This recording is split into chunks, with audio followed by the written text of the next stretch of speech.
जय जगन्नाथ देखु वास्तुशास्त्र अनुसार तीनोटी जगार घर तीनोटी मुख्य जगार आप कदापि लाट्रिन कि टॉयलेट करूँ ना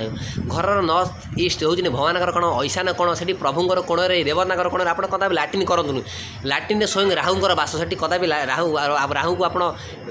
बासस्थान दिंतु ना घर ब्रह्मस्थान मिडिल स्थान में कदापि लाट्रिन करूँ से ब्रह्मांकर स्थान घर अपोजिट साउथ वेस्ट हूँ राहुंर कोण से राहु को आप बल दिंतु कदापि लाट्रिन करूँ ना से राहु पावरफुल है से पितृदोष बनी थाए